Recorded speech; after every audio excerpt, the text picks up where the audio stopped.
and the announcement was made by the Israeli army for the evacuation of the north, they quickly went down to the churches, which are also in the north. But they assumed that this is going to be one of the safe places that Israel would probably stay away from the churches, which we know is not true. And then on October 19, at the St. Porphyrius Orthodox Church, Israel did an airstrike, and the church was bombed. And my family in particular was sleeping on the second floor, and that's the floor that was bombed, and the ceiling collapsed on them. And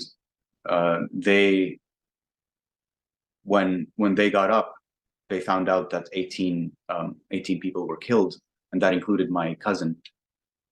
I'm so sorry. He was 35 years old. His name is Sulaiman. So Sulaiman was 35, and his wife Lily sustained heavy injuries. She has a broken back, a broken jaw, and a broken hip, and she couldn't move, and there's currently no medical equipment to operate on her.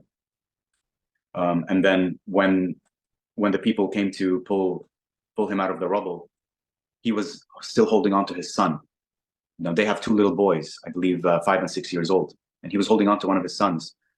And they took his son from his arms to safety. And then when they turned around to help him out from where he was trapped, the floor beneath him collapsed, and he fell into the first floor, and the rocks fell on top of him. So he was still alive, and when the ceiling came down, he was still alive, and then he died because when the floor collapsed from beneath him.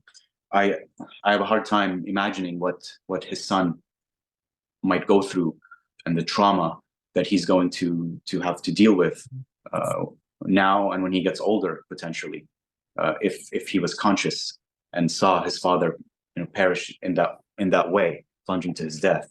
And as a therapist, I think about that. I think about how he's going to carry those wounds into adulthood and process them and their effects.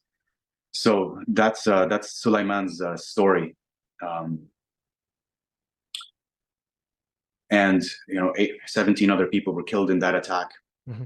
And that's, I was telling my mother that this is I'm not surprised, and this is nowhere is safe in Gaza, and this time in particular, because of the intensity of the aggression and the intensity of the assault, I don't feel like our family is going to come out of this without losses, right? And then they had a funeral at the church itself, and that was recorded and shared on social media, with the priests giving a mourning ceremony in the church courtyard with other people there. And I remember that video, and I saw there were relatives there as well, and family, friends. We know all the Christian families in Gaza because we're such a small community. We were familiar with each other and familiar with the last names. My parents know everyone there. And so it was very disturbing just to see what's happening to our family.